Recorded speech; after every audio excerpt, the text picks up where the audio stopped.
of we're cheering for the series to converge, and we have some like really mean coaches that never give you any positive feedback, like the nth term test.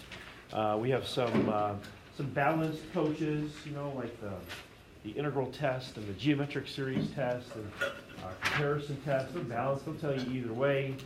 Do you guys pick up on the idea that the alternating series test is kind of like the soccer mom of this story? Like the only thing this test is going to tell us is that you converge. And if you might not converge or you definitely won't converge, it's not really going to say much. Okay? So the alternating series test is the soccer mom. If you're terrible, she's just going to hand you a juice box and an apple or something. If you're great, she's going to tell you you're great. Does that make sense? So that's kind of what this one's all about. If you read or if you watched the video, then you know that the alternating feature of these alternating series is basically just a plus, minus, plus, minus, plus, minus. And the alternating feature really helps convergence because of the subtracting and getting things smaller quicker feature of these partial sums. And so the two conditions, as you guys know, I guess there's three conditions. Number one, it's got to be an alternating series. Number two, the terms have to be decreasing and decreasing in absolute value towards zero, right? Specifically towards zero. So as long as that's the case and you got an alternating series, it's very easy for these series to converge. Okay?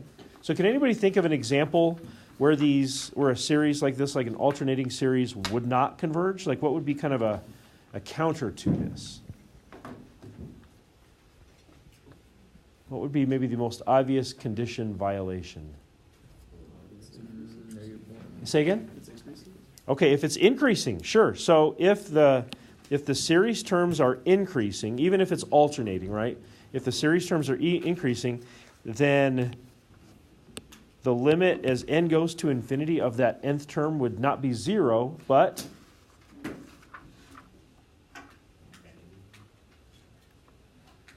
he said increasing, and if the series continues to increase, then the nth term would be headed where? Infinity. Yeah, so this could be infinity.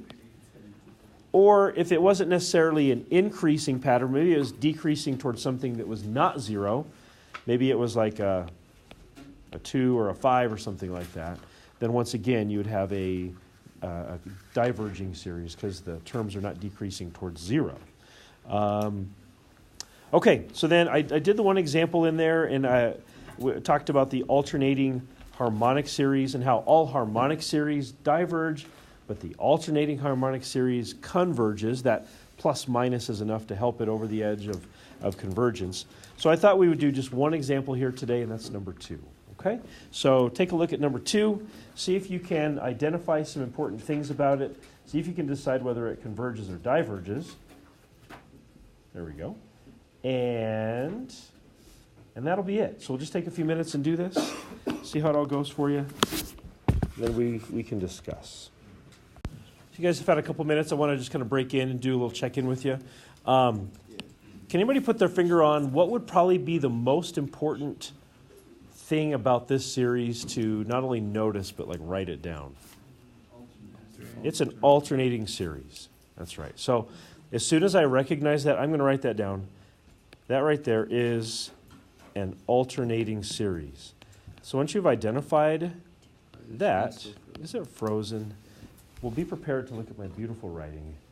There we go. Look at that. Isn't that amazing? Okay. Of course, that's tongue-in-cheek.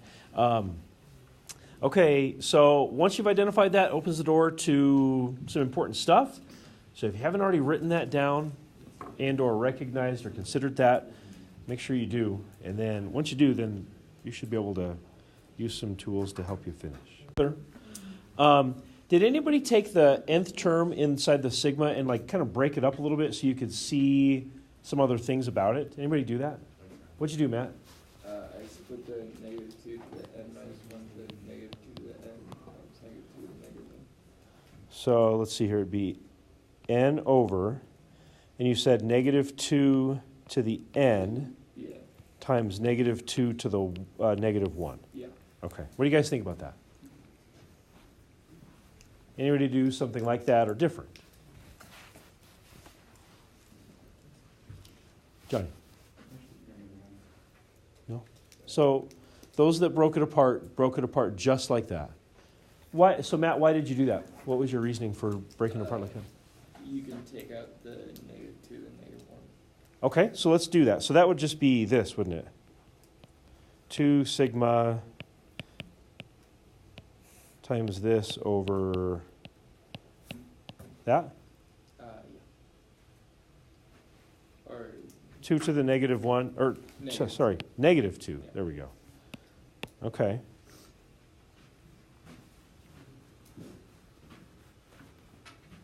Ready to do anything different? Nick, what do you got? I changed it to 2 n minus 1 times -1 n minus 1. Okay, yeah. So why would you do that?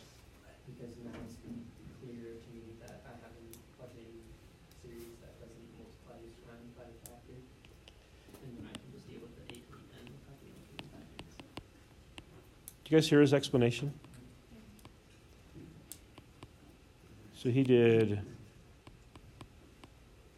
this times that. So I don't think that Matt broke any rules, and I don't think that Nick broke any rules. But they're different, aren't they? So Matt said, I wanted to get this out of there so that I could deal with the leftover stuff. And essentially, Nick said the same thing, except you got the alternating piece separated, right? And I would say that Matt didn't really get the alternating piece, right? He still got that negative in there.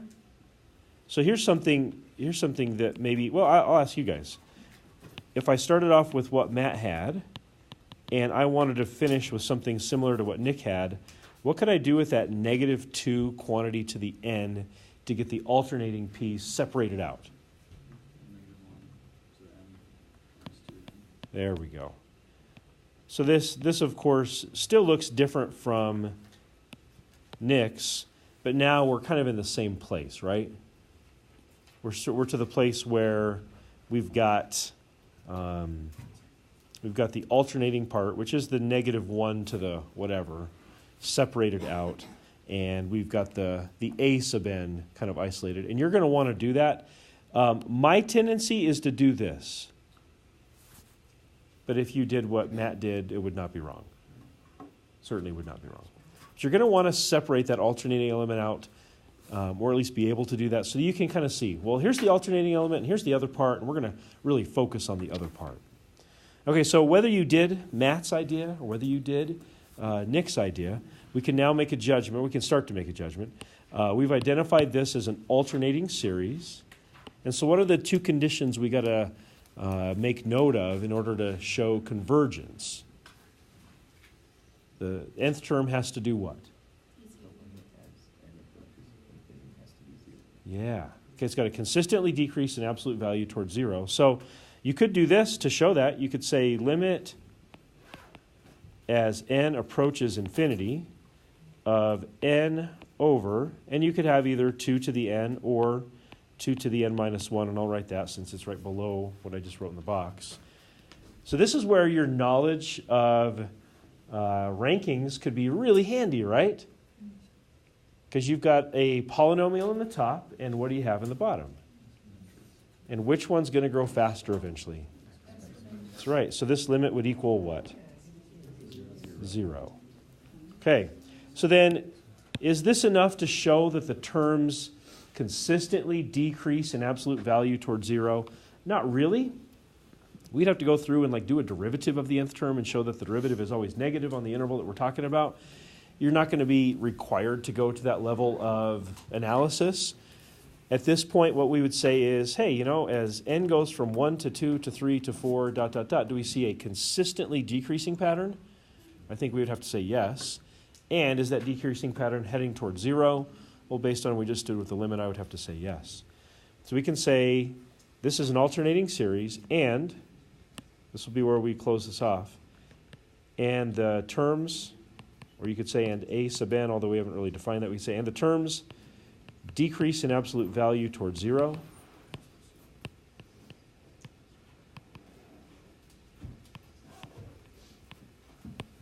Therefore, the series converges.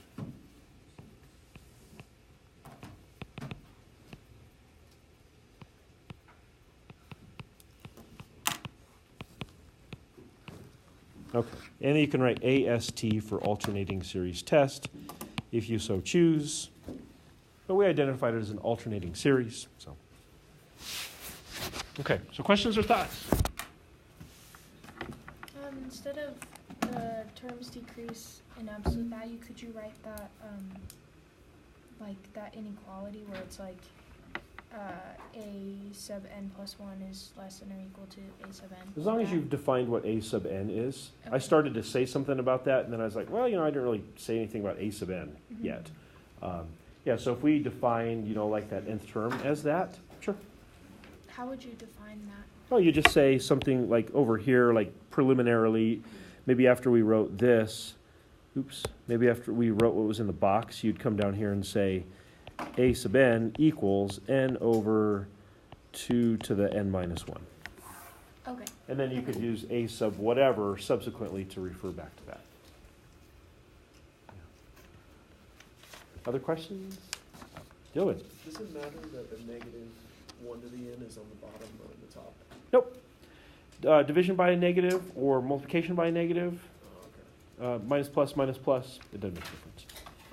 Of course, if it was negative 2 to the n, right? I mean, that feels different. That's why I think it's important to separate the element, the negative 1 to the whatever, separate that out Okay. so that you don't get confused into thinking, well, gosh, but what if it was a 1 or a 2? What does it make a difference if it's a 5? Just separate them, and then you can see a little more clearly. Johnny, your question? Besides clarity purpose, is there any points given out for the end, like separating the negative 1 and 2? No, not really. No, I think that that's purely just from a seeing it perspective. If it, let's say, and this goes back to Jaden's question, like when I was walking around, if it was an alternating geometric series, and you had to find the actual sum, then you'd really kind of have to do that, I suppose, to clearly see what the R and the A would be. But a question like this, if you can just recognize that it's alternating and you can recognize the nth term without actually showing the separation of things, that's fine. I'm totally aware somebody for sure is going to be able to just like mentally do that and use it. It's okay. Yeah. Other questions? All right, that'd be it for today. So, Alex, if you wouldn't mind making your